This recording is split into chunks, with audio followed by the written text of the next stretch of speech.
This week, we will be studying about Chapter 14, which is dealing with the long-term liabilities. So earlier in the semester, we talked about common types of short-term liabilities. Those might include payroll liability. Those might include accounts payable. Those might include work that we need to perform that we've been already prepaid for, but we haven't performed yet. Those are various types of short-term liabilities. This week, we focus on some various types of long-term liabilities. So long-term liabilities would be liabilities that last for more than 1 year or into more than one accounting period. So we will discuss bond financing versus stock financing, because there's various ways that businesses can gain the capital that they need in order to either expand their operation or to purchase a new building or to do different or new machinery for their facility.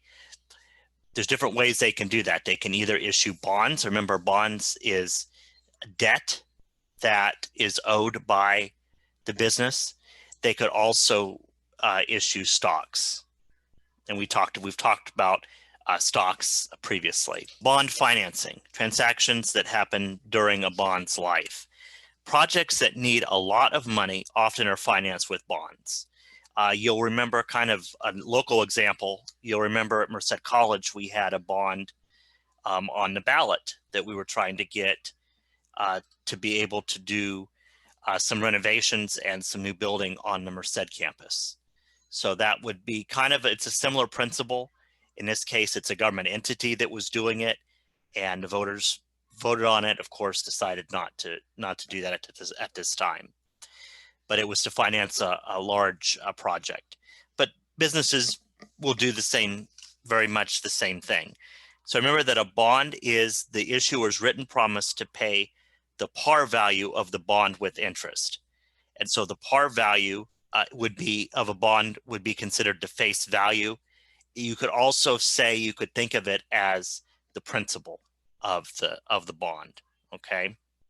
Most bonds also require the issuer to make semi-annual interest payments. So every 6 months they have to make interest payments. The amount of interest paid each period is determined by multiplying the par value by the bond's contract rate of interest for that same period. And then at the end, they will pay the principal back. So some advantages and disadvantages of doing bonds. So there are several main advantages of bond financing. First of all is that bonds do not affect owner control. Equity affects ownership in a company, but bonds do not. So the sale of stock, that affects the ownership in the company, but bonds do not affect that because they're a form of debt financing. A person who contributes $1,000 of a company's $10,000 equity financing typically controls 1/10 of the company if it's in stock. A person that owns a $1,000 11% 20-year bond has no ownership right. This person or bondholder is to receive from the bond issuer 11% interest or $110 each year the bond is outstanding, and then $1,000 when it matures in 20 years. So they get $110 each year, which is the interest, and then at the end of the 20 years, they'll get back their original investment, their $1,000 investment. Now, interest on bonds is tax deductible. Bond interest payments are tax deductible, but equity payments or distributions to owners are not.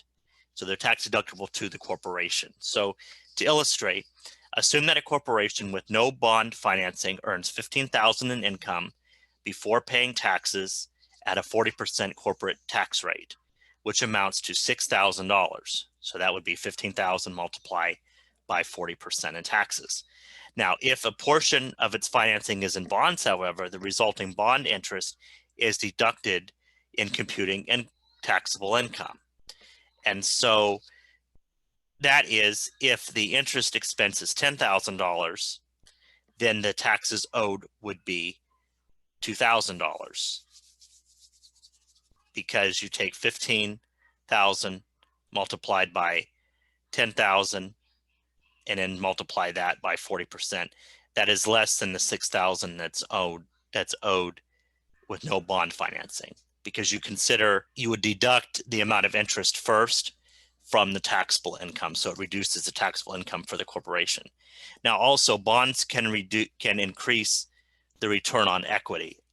A company that earns a higher return with borrowed money than it pays in interest in those funds increases its return on equity. This is called financial leverage or trade on equity. So they can do more with the money than what they're paying on interest, depending upon what the interest rate of the bond is.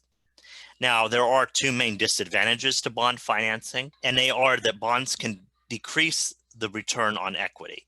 So when a company earns a lower return with the borrowed funds and it pays an interest, it decreases its return on equity.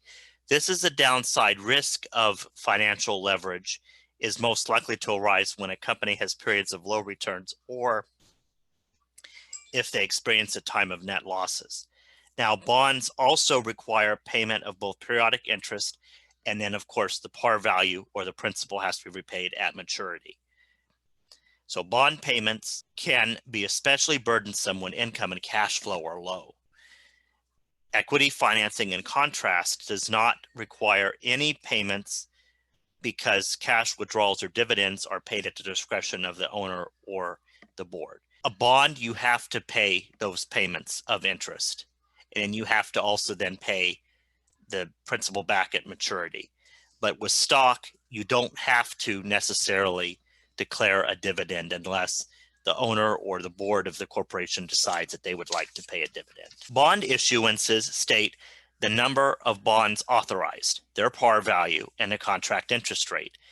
The legal contract between the bondholders and the issuer is called the bond indenture.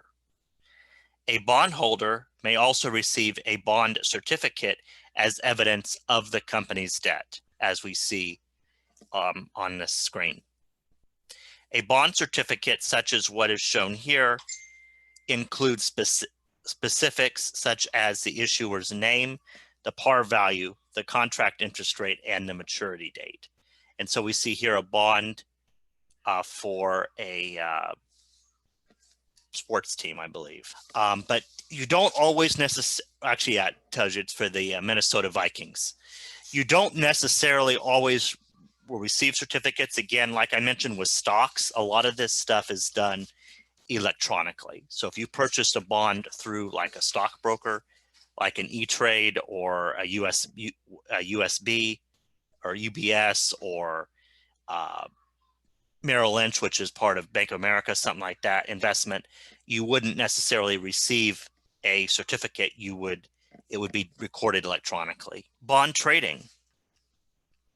And so we remember that bonds are securities. They're very much similar to stocks in that they are securities that can be purchased and sold in securities market, or again with a brokerage firm. So they have a market value that is expressed as a percentage of their par value. The closing price in the example here indicates that IBM stock is being sold, or should be bonds are being sold at 103.08% of their face value. So the IBM bond quote, and again, this is a bond quote, not a stock quote. I don't know why it says stock there, is interpreted left to right as bonds, and then the issuer, which in this case is IBM, the rate, which in this case is 4%. The MAT gives you the maturity date, so it tells you that it's going to mature in the year of 2042, and that's when the principal, whatever you invest, would be repaid. The yield is the current of the bond at current price, which is 3.81%. The volume, or the vol, is the volume. That's the daily amount worth. So 110,000 of trades in thousands. And then the close, which is the closing price, which is 103.08 for the day as a percentage of the par value. And then the CHG is the change is of 0.73% at the closing price from the previous day. So it increased 0.73% over the previous day. Compare the entries to record bond issuance and the interest expense. Suppose a company receives authorization to issue $100,000 of 8% 2-year bonds dated December 31st of 19 that mature on December 31st of 21 and pay interest semi-annually for each of June 30th and December the 31st. After accepting the bond indenture on behalf of the bondholders, the trustee can sell all or a portion of the bonds to an underwriter. If all bonds are sold at par value, the issuer records the sale as shown here. So again, this entry reflects the increase in the issuer's cash and long-term liabilities. We see here again, we issue the stock at par value, which would be just for the principal. So for the amount that we're borrowing, is we debit cash, the amount of $100,000 because we're receiving cash, and then we credit the bonds payable $100,000, and that establishes the liability, the long-term liability for the bonds payable that we have to repay. This is how we would deal with the interest payments. So let's say that the issuer records the first semi-annual interest payment as shown here. The issuer pays and records its semi-annual, so to be again every 6 months, interest obligation every 6 months until the bond matures. And so in this case, they would do it 4 times because it's going to be a 2-year bond. So we see here on June 30th of 2020, the issuer of the bond pays the first semi-annual interest payment of $4,000. So you would debit the bond interest expense of $4,000, and then you would credit cash $4,000. You want to debit the expense because that would increase on the expense side. And then you want to credit cash because you're paying out cash. And this entry would be made every 6 months until the bond matures. So you'd have to do it again in December of 20, and then in June of 21, and December of 21. And then you'd also then have to do what we see here, which is how we go ahead and record paying off the maturity, which would be the principal of the bond. So on December 31st of 21, the bonds mature, and the issuer of the bond pays the face value or the principal amount of $100,000 to the bondholders. So this time we would debit bonds payable for $100,000. That would clear the liability because we're now paying the liability, and then we would credit cash the amount of $100,000 because that reduces our cash. And so that pays the bond principal at maturity. Bond discount or premium. So what we've talked about here is how we handle when we sell bonds for the par value, which is just simply for the amount of principal. But you can also sell them at either a discount or a premium. So the bond issuer pays the bond interest, try to set a contract rate, also known as the coupon rate, the stated rate, or the nominal rate. The annual interest rate is computed by multiplying the bond par value by the contract rate, which is usually stated as an annual basis, even though, as we said, it was paid every 6 months. It's paid semi-annually. The bond's market rate of interest is the rate that borrowers are willing to pay and lenders are willing to accept for a bond at its risk level. So again, the higher risk that the company has, the more interest that the company would have to pay on their bonds. So when a contract rate and market rate are equal, the bond sells at par value. If they are not, it is sold at a premium if it's being sold at above par value, or at a discount if it's being sold at below par value. And so we see Exhibit 14.3 shows the relation between the contract price, the market rate, and the bond issue price. And then what we'll do now is we will learn how to calculate and record the amortization of a bond discount using the straight line method. A discount on bond payable occurs when a company issues bonds with a contract rate less than the market rate. This means that the issue price is less than par value. To illustrate, let's assume that FILA issues bonds with a $100,000 par value at 8% annual contract rate. And again, that contract rate would be paid semi-annually and a 2-year life, so 2-year maturity. Also assume that the market rate for the FILA bonds is 10%. These bonds will sell at a discount since the contract rate is less than the market rate.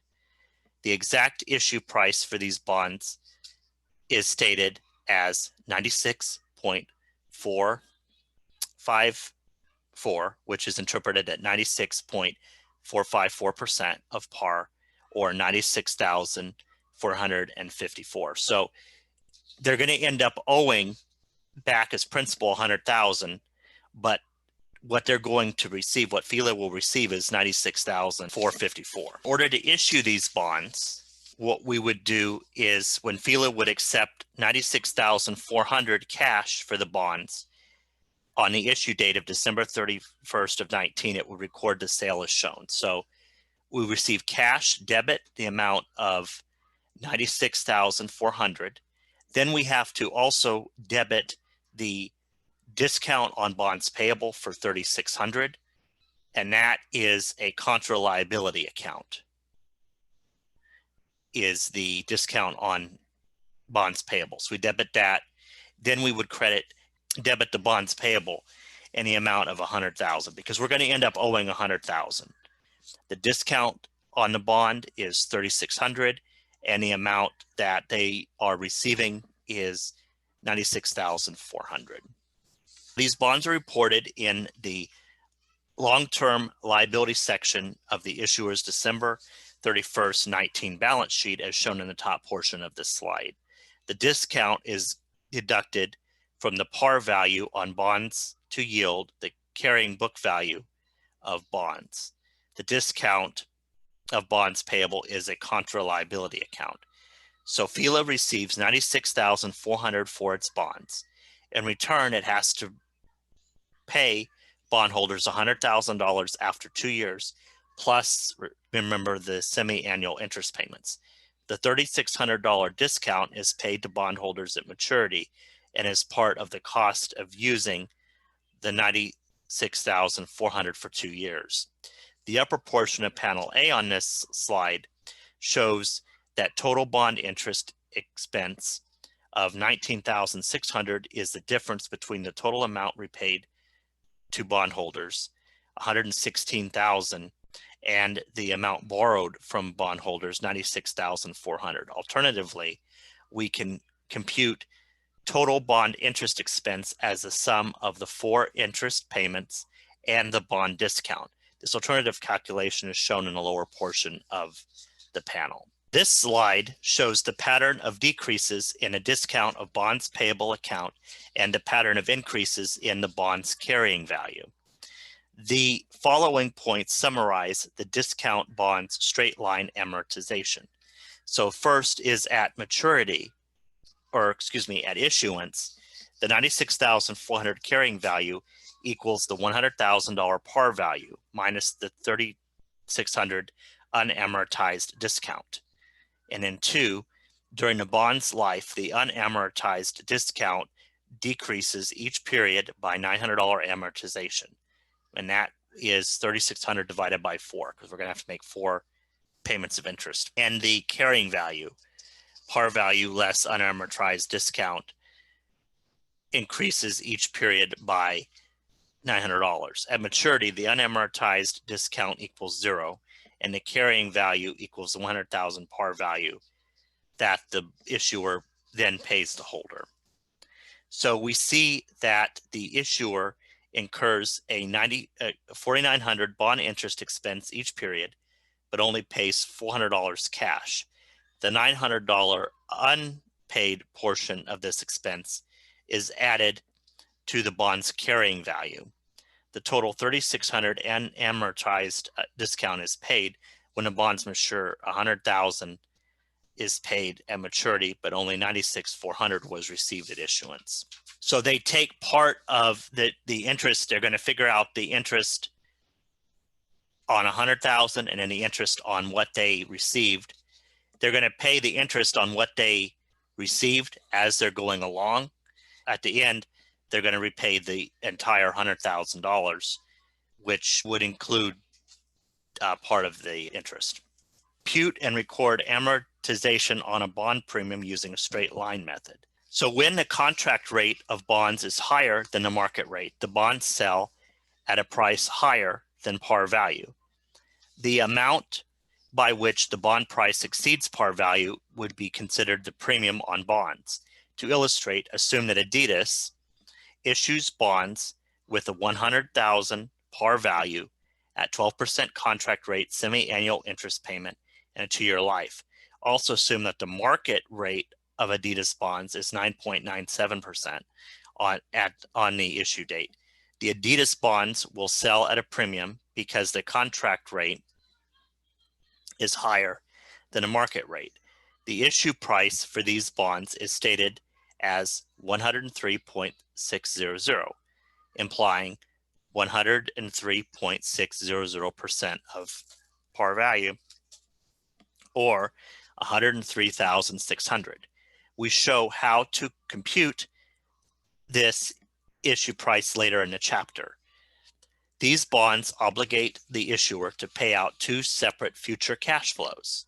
The first cash flow is the par value of $100,000 cash at the end of the bond's 2-year life. The second cash outflow is the cash interest payments of $6,000, and that would be figured out by taking 100,000 multiplied by 12% multiplied by half a year at the end of each semi-annual period during the bond's 2-year life. In order to record the issuance of the bonds, we would debit cash in the amount of $103,600 because that's the amount of cash that Adidas is receiving. Then they would credit the premium on bonds payable for $3,600, and that's an adjunct liability account. So instead of being a contract account, it's now an adjunct liability account. But the premium we would credit, and then we would credit the bonds payable $100,000. Now these bonds are reported in the long-term liability section of the issuer's December 31st, 2019 balance sheet as shown in this slide. A premium is added to par value to yield the carrying or book value of bonds. Premium on bonds payable is an adjunct liability account. And so we see here that when we go to pay,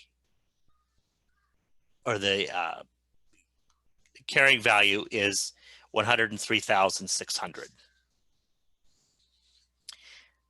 because they have the bonds payable of 100,000 and the premium of bonds payable of 3,600. Now this is how we would go about recording and paying the interest. And so the straight line method allocates an equal portion of total bonds interest expense to each of the bond's semi-annual interest payments. To apply this method to Adidas bonds, we divide the 2 years total bond interest expense of $20,400 by 4, the number of semi-annual payments on the bond's life. So you just figure out how much interest total, and then they divide that by 4 to figure out how much for each 6-month period. This gives the total interest expense of $5,100 per period. This entry shows how the issuer records bond interest expense and updates the balance of the bond liability account for each semi-annual period, which would be June 30th of 2020 through December 31st of 21. And so we see here that we would have a debit to the bond interest expense of $5,100, and then we would have a premium of bonds payable for $900, and then we would credit cash for $6,000. And that's how you would record the entry to record the interest payment and the amortization for each 6-month period. You would do this. Premium bond amortization. This amortization table shows the pattern of decreases in the unamortized premium on bonds payable account and to the bond's carrying value. The following points summarize straight line amortization of the premium bonds. So at issuance, the $103,546 carrying value equals the $100,000 par value plus the $3,600 of unamortized premiums. During the bond's life, the unamortized premium decreases each period by the 887 amortization, which is 3,546 divided by 4, and the carrying value decreases each period by that same 887. Now at maturity, the unamortized premium equals 0, and the carrying value equals the $1,000, the $100,000 par value that the issuer pays the holder. So now we'll learn how to record the retirement of bonds. The carrying value of bonds at the end of their lives equals par value. And so in this case, $100,000. The retirement of the bonds at maturity, assuming interest is already paid and entered, is shown here. So we have bonds payable $100,000, and then we credit cash $100,000, and that records the final payment of the principal at maturity. And so just remember that because any discount or premium will be fully amortized at maturity, the carrying value of the bond is going to equal the par value of the bond. Now, sometimes issuers can retire some or all of their bonds prior to maturity. And this happens frequently. They'll either pay it off ahead of time, or they might refinance their bonds. And so issuers sometimes retire some or all of their bonds prior to maturity. For instance, if interest rates decline greatly, an issuer may wish to replace high interest paying bonds with new low interest bonds. Two common ways to retire bonds before maturity are to exercise a call option or to purchase them on the open market. In the first instance, an issuer can reserve the right to retire bonds early by issuing callable bonds. The bond indenture can give the issuer an option to call the bonds before their maturity by paying the par value plus a call premium to bondholders. In the second case, the issuer retires bonds by repurchasing them on the open market at their current price. Whether bonds are called or repurchased, the issuer is unlikely to pay a price that exactly equals their carrying value. When a difference exists between the bond's carrying value and the amount paid, the issuer records a gain or loss equal to the difference. And so to illustrate the accounting for retiring callable bonds, assume that a company issued callable bonds with the par value of $100,000. The call option requires the issuer to pay a call premium of $3,000 to bondholders in addition to the par value. Also assume that after the June 30th interest payment, the bonds have a carrying value of $104,500. Then on July 1, the issuer calls these bonds and pays $103,000 to bondholders. The issuer recognizes the $1,500 gain from the difference between the bond's carrying value of $104,500 and the retirement price of $103,000. The issuer records this bond retirement as shown on this slide. And so you would have, when they do this, they would have a debit to bonds payable in the amount of $100,000, which is again the premium on the bonds, or the principal on the bonds. And then you have the premium on bonds payable of $4,500, we said, because that is the amount of the carrying value over the original amount of the bond, okay, face value or par. And then you have a credit for the gain on bond retirement of $1,500 because they're only going to pay $103,000 rather than $104,500. And then you could credit cash $103,000 for the amount of cash that the company is paying. Now, there's also different type of bond that it could be what they call a convertible bond. So holders of convertible bonds have the right to convert their bonds to stock. When a conversion occurs, the bond's carrying value is transferred to equity accounts and no gain or loss is recorded. So to illustrate that, on January the 1st, the $100,000 par value bonds of Converse with a carrying value of $100,000 are converted to 15,000 shares of $2 par value common stock. the entry to record this conversion is shown here. So on January the 1st, 100,000 par value bonds of Converse with a carrying value of $100,000 are converted to 15,000 shares of $2 par value common stock. And so we have a bonds payable, the amount of 100,000 debit because we now clear the payable. And then because we've satisfied that, and then we will credit common stock, the amount of 30,000, and that is the amount for the shares. So 15,000 shares at $2 par value. Then we also have to credit the paid in capital in excess of par value account for 70,000. And that's the difference between the amount of common stock that's issued and the amount of bonds payable. So that records the conversion of bonds then to stock. We'll explain the type of notes and prepare entries for to account for notes. So like bonds, notes are issued to obtain assets such as cash.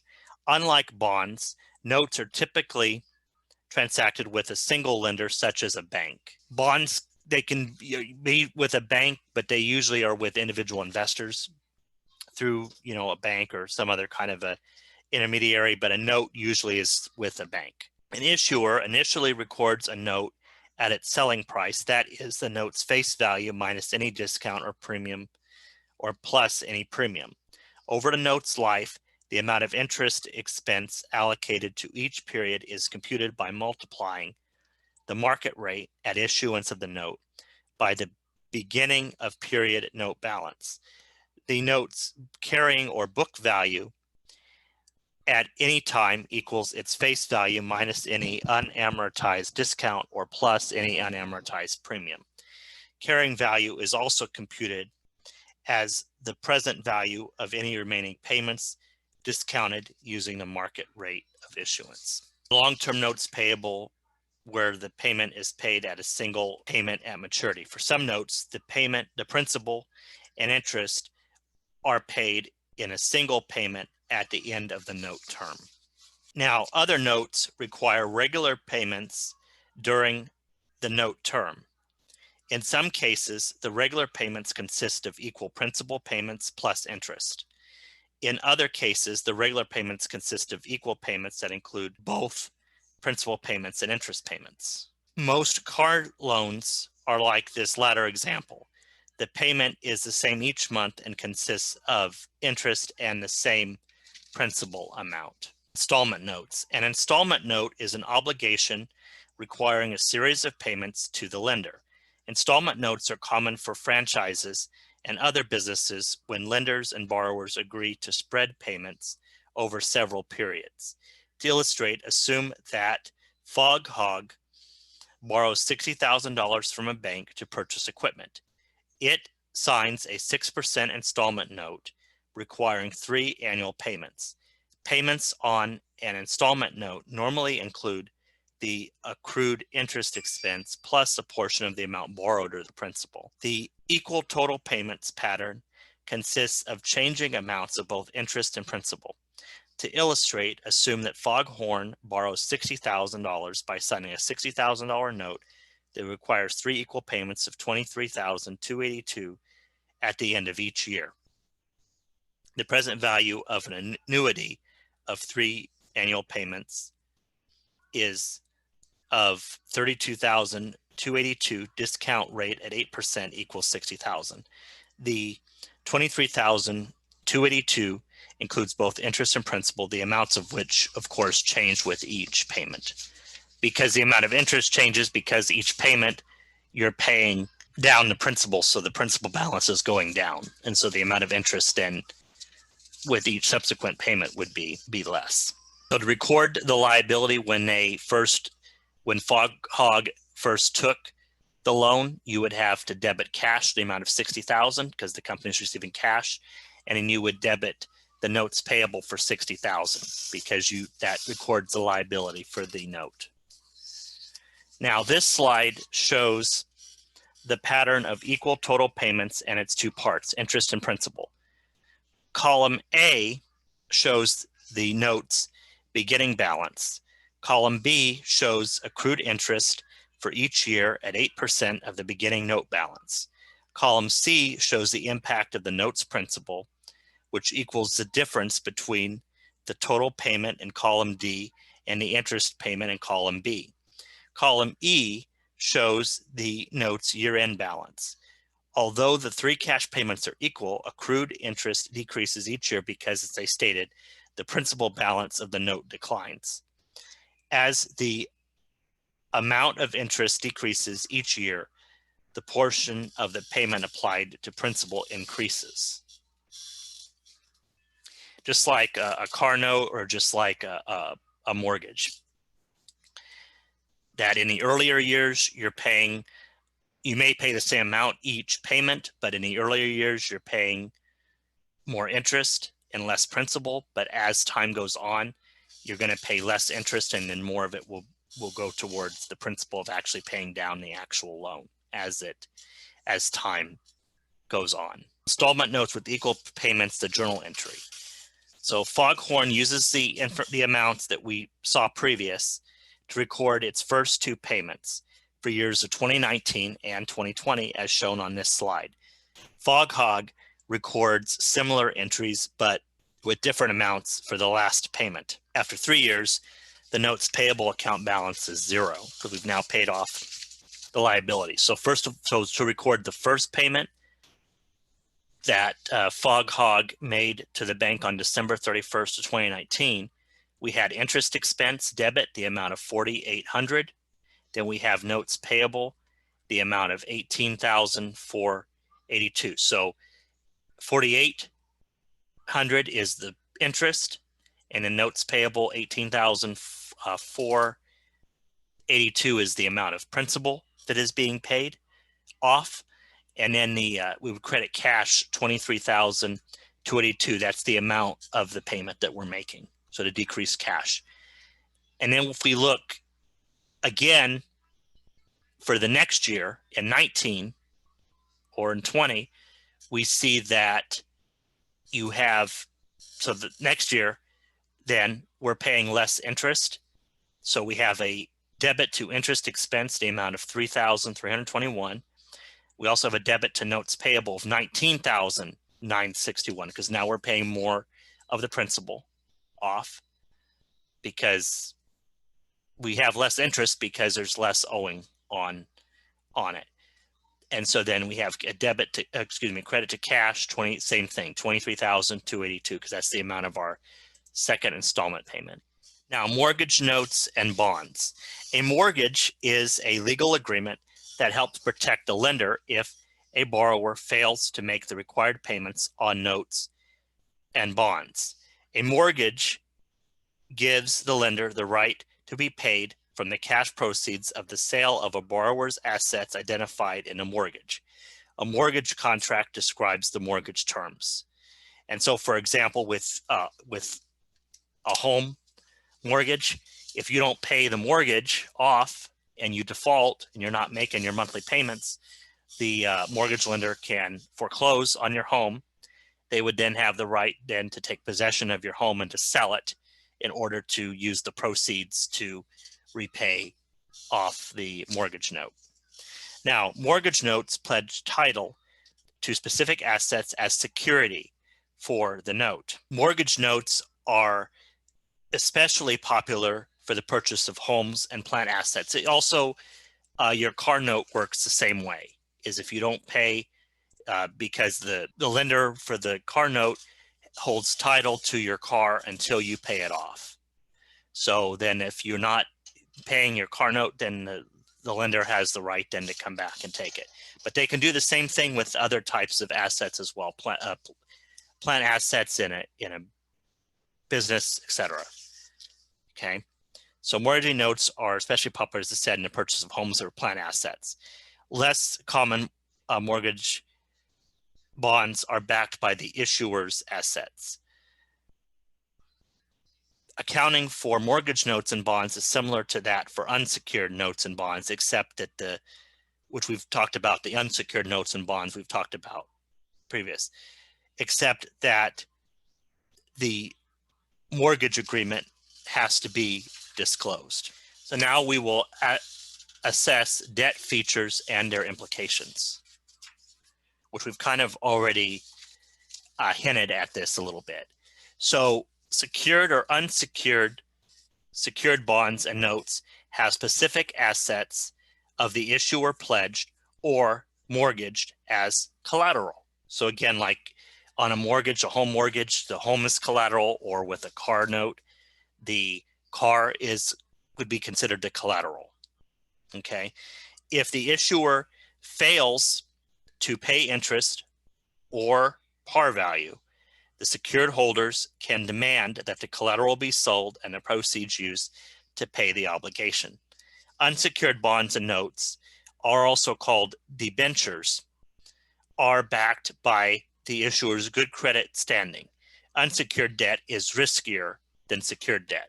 So an example that we're familiar with unsecured debt might be with a credit card is, if you have just a regular old credit card, it's an unsecured debt because they don't have any kind of collateral that they can come back after you. Now, there are credit cards where you have to put down maybe $500, and then they give you a limit on top of that, a secured card. But just as an example of what we're familiar with. Now, term or serial term bonds or notes mature on one specific date.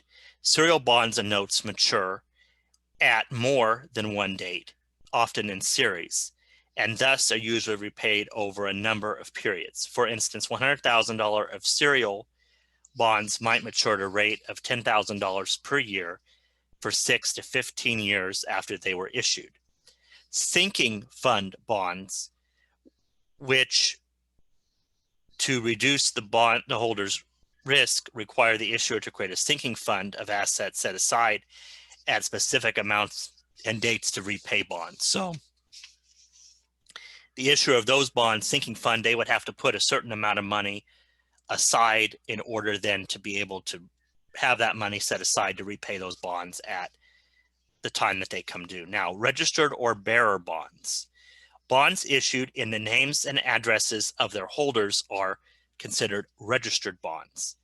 The issuer makes bond payments by sending checks or cash transfers to registered holders. Now, bonds payable to whoever holds the bond, or it should be the bearer is whoever holds the bond, are called bearer bonds or unregistered bonds. Sales and exchanges might not be recorded, so the holder of a bearer bond is presumed to be the rightful owner. As a result, lost bearer bonds are difficult to replace. Many bearer bonds are also coupon bonds. This term reflects interest coupons that are attached to the bonds. When each coupon matures, the holder presents it to the bank or broker for collection. At maturity, the holder follows the same process that presents the bond certificate for collection. Issuers of coupon bonds cannot deduct the related interest expense for taxable income. This is to prevent abuse by taxpayers who own coupon bonds but fail to report the interest income on their tax return. Now, convertible and or callable bonds, or callable convertible bonds or notes can be exchanged for a fixed number of shares of the issuing corporation's common stock. Convertible debt offers holders the potential to participate in future increases in stock price. Holders still receive periodic interest while the debt is held and the par value if they hold the debt to maturity. In most cases, the holders decide whether and when to convert the debt to stock. Callable bonds and notes have the option excisable by the issuer to retire them at a stated dollar amount before maturity. We'll compute the debt to equity ratio and we'll explain its use. A company financed mainly from debt is more risky because liabilities must be repaid, usually with interest, whereas equity financing does not. A measure to assess the risk of a company's financing structure is the debt to equity ratio. The debt to equity ratio for Nike and Under Armour are shown in this exhibit. Nike's current year debt to equity ratio is 0.87, meaning that debt holders contributed 87 cents for each dollar contributed by equity holders. This implies a low-risk financing structure for Nike and is similar to its competitors. Analysis across the years shows that Nike's debt to equity ratio has risen to a riskier level in recent years. Increases in debt are viewed positively by some investors because Nike has historically earned higher returns with this financing than the interest rate it pays. Still, investors and debt holders will continue to monitor Nike's debt to equity ratio to ensure that it doesn't reach risky levels. And again, how you calculate the debt to equity ratio is you take the total amount of liabilities divided by the total of equity. Now we'll explain and compute bond pricing. To compute the price of a bond, we apply present value concepts. A bond's market value or price at issuance equals the present value of its future cash payments, where the interest discount rate used is the bond's market rate. So the issue price of bonds is found by computing the present value of the bond's cash payments discounted at the bond's market rate. When computing the present value of FILA's bonds, we work with semi-annual compounding periods because this is the time between interest payments. The annual market rate is 10% is considered a semi-annual rate of 5%. Also, the 2-year bond life is viewed as 4 semi-annual periods. So the price computation is twofold. So we find the present value of 100,000 par value paid at maturity and find the present value of the series of 4 semi-annual payments of $4,000 each. These present values can be found by using present value tables. Appendix B at the end of this textbook shows present value tables and describes their use. Table B.1 at the end of Appendix B is used for the single $100,000 maturity payment, and Table B.3 in Appendix B is used for the $4,000 series of interest payments. Specifically, we go to Table B1, row 4, across to the 5% column to identify the present value factor of 0.8227 for the maturity payment. Next, we go to Table B.3, row 4, and across to the 5% column, where the present value factor is 3.5460 for the series of interest payments. We compute bond price by multiplying the cash flow payments by the corresponding present value factors and then adding them together. Again, we see here for the par value, you take the present value factor multiplied by the amount, so you get 82,270, and then you get the interest payments for each period. So you get the present value is 3.5460 multiply by the amount, you get the 14,184, and then you add them up, you get the total price of the bond. That was for the present value of a discount bond. Now we're going to talk about the present value of a premium bond. So these present values can be found using the present value table.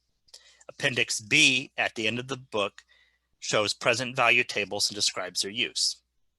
And so again, you would look at that and you would figure out the same thing. And so the present value of $1 for the single payment, which is the par value, and then you would look at the present value for the annuity to figure out then for the series of payments. So you look that up, you find out that the present value factor for $1 at the percentage at the market rate of 10% or 12% is 0.8227. So you take that multiplied by the par value, you get the present value, and then the amount per the annuity. So you get the factor multiply by the interest payments, and that gives you, add them up, then that gets you the price of the bond. Then we'll compute and record the amortization of a bond discount using the effective interest method. Now, the effective interest method allocates total bond interest expense over the bond's life in a way that yields a constant rate of interest. This constant rate of interest is the market value at the issue date. Thus, bond interest expense for a period equals the carrying value of a bond at the beginning of that period multiplied by the market rate when issued. This slide shows an effective interest amortization table for the FILA bonds example earlier in the slides. The key difference between the effective interest rate and the straight line methods lies in computing bonds interest expense. Instead of assigning an equal amount of bond interest expense to each period, the effective interest method assigns a bond interest expense amount that increases over the life of a discount bond. Both methods allocate the same $19,600 in total bond interest expense to the bond's life, but in different patterns.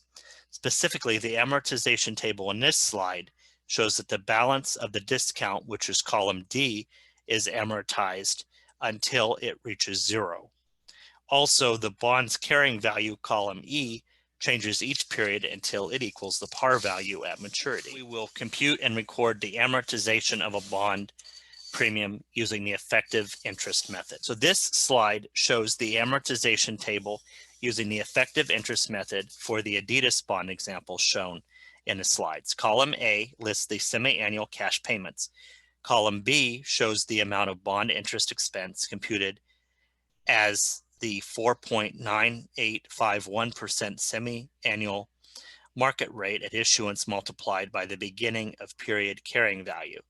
The amount of cash paid in column A is larger than the bond interest expense because the cash payment is based on the higher 6% semi-annual contract rate.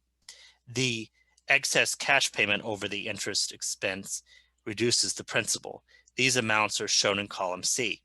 Column E shows the carrying value after deducting the amortized premium in column C from the prior period's carrying value. Column D shows the premium reduction by periodic amortization. We'll describe accounting for leases and pensions. A lease is a contractual agreement between the lessor, which is the asset owner, and the lessee, which is the asset renter or tenant, that grants the lessee the right to use the asset for a period of time in return for cash or rent payments.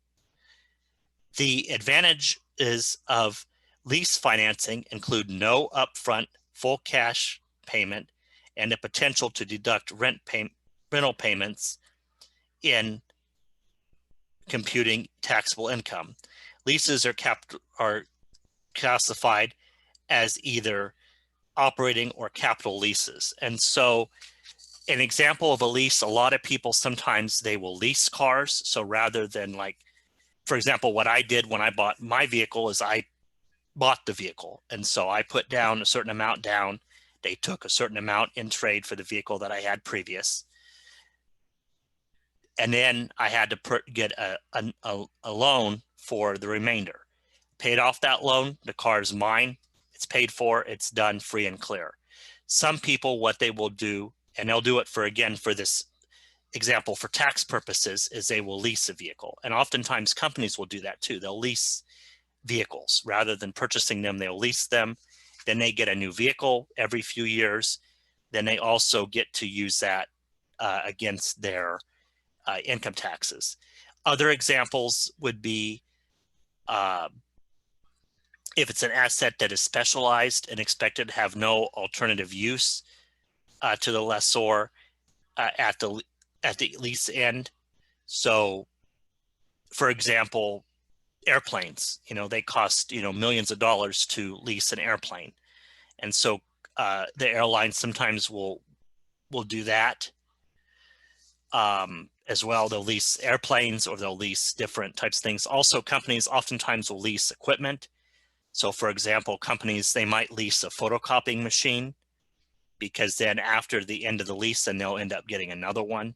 Or they'll lease computers. That's another common one that you'll see. Companies will lease computers because computers are obsolete. So that way they can get new computers.